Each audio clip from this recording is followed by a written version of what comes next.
मार्क्सवादी कम्युनिस्ट पक्ष आणि किसान सभेचा आज पुन्हा लॉंग मार्च निघतोय। शेतकरी, कर्मचारी, कामगार, अंगणवाडी सेविका आणि श्रमिक मोठ्या संख्येनं या मोर्चामध्ये सहभागी होणार आहेत। प्रलंबित मागण्या पूर्ण करण्यासाठी या लॉंग मार्चची पुन्हा हाक देण्यात आली आहे। राजूर इथून या मोर्चाला सुरुवात होऊन अहिल्यानगरमध्ये हा मोर्चा धडकणार आहे। इथल्या आंदोलनकर्त्यांशी संवाद साधलेला आहे आमचे प्रतिनिधी कुणाल जमदाडे यांनी। मार्क्सवादी कम्युनिस्ट पक्ष आणि किसान सभेच्या वतीने लॉंग मार्चची हाक देण्यात आलेली आहे आणि काही वेळातच राजूर ते अहिल्यानगर या लॉंग मार्चला सुरुवात होणार आहे। डॉक्टर अजित नवले यांच्या नेतृत्वामध्ये हा लॉंग मार्च निघणार आहे आणि हा लॉंग मार्च थेट लोणी गावात पालकमंत्र्यांच्या गावामध्ये जाणार आहे। शेतकरी, कामगार आणि आदिवासी आणि त्याचबरोबर अंगणवाडी सेविका, मदतनीस यांच्या प्रमुख मागण्यांसाठी हा लॉंग मार्च काढण्यात येणार आहे। कामगार आणि शेतकऱ्यांच्या मागण्या घेऊन आम्ही राजूरवरून चालू पडतोय।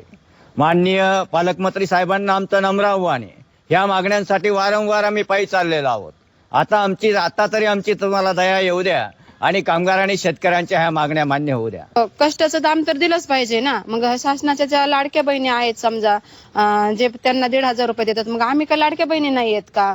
आम्हाला पण कामाचं दाम त्यांनी दिलं पाहिजे आणि आमच्या मानधनात त्यांनी वाढ करून आम्हाला किमान वेतन 26,000 रुपये दिलं पाहिजे। लहान लहान मुलांना जीव घालायचं, त्यांचं सगळं व्यवस्थित करायचं, तिथं शाळेत पण ताटं धुवायचे, त्यांना बरोबर हाय का नाही बघायचं।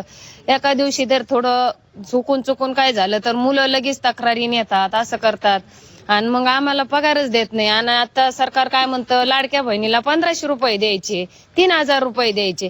मग आम्ही काम करून लोकांच्या मुलांना जीव घालून आम्हाला पैसे नाहीत। साधारणतः 22 किलोमीटरवर अकोले येतो। अकोल्याला आज रात्री मुक्काम होईल।